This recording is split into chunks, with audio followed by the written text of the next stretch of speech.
ঝটপট যদি কোনো টেস্টি বা মুখরোচক কিছু খেতে ইচ্ছা করে না, তাহলে এই মশালা ব্রেড রেসিপিটা বানিয়ে নিতে পারো।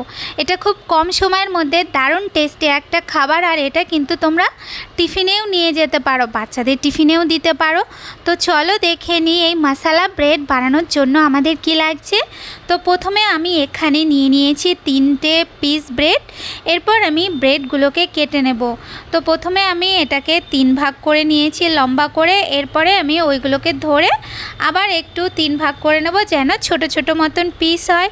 তো এই যে আমার পিসগুলো করা হয়ে গেছে। এরপরে আমি গ্যাসের উপরে একটা প্যান বসিয়ে দিয়েছি।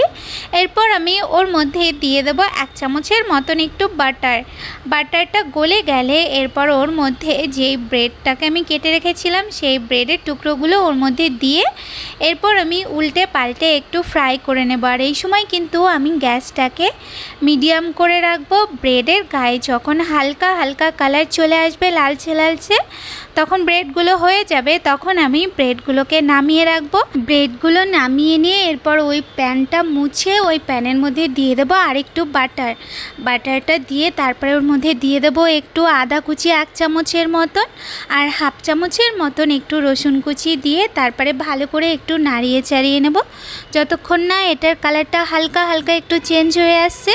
হালকা হালকা চেঞ্জ হয়ে গেলে তারপরে ওর মধ্যে দিয়ে দেবো একটা পেঁয়াজ কুচি।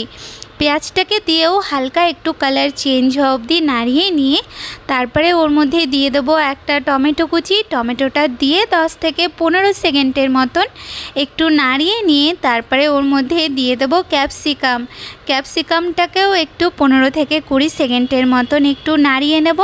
নাড়ানো হয়ে গেলে এরপরে ওর মধ্যে দিয়ে দেবো আমি হাফ চামচের থেকেও একটু কম জিরের গুঁড়ো, আর এখানে দিয়ে দিচ্ছি আমি একটু লঙ্কার গুঁড়ো। তো এটা যেমন ঝাল খাবে সেই বুঝে দিয়ে দেবে।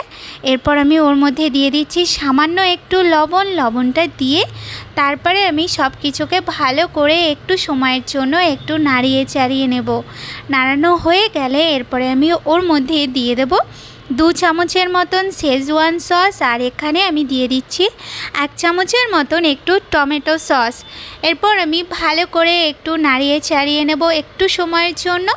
তারপরে ওর মধ্যে দিয়ে দেব ভেজে রাখা ব্রেডগুলোকে দিয়ে এরপর ভালো করে একটু নাড়িয়ে চাড়িয়ে নিয়ে তারপরে ওর উপর থেকে একটু ধনেপাতা কুচিয়ে দিয়ে তারপর ভালো করে একটু মিশিয়ে নিলেই আমাদের তৈরি হয়ে যাবে টেস্টি মশালা ব্রেড রেসিপি।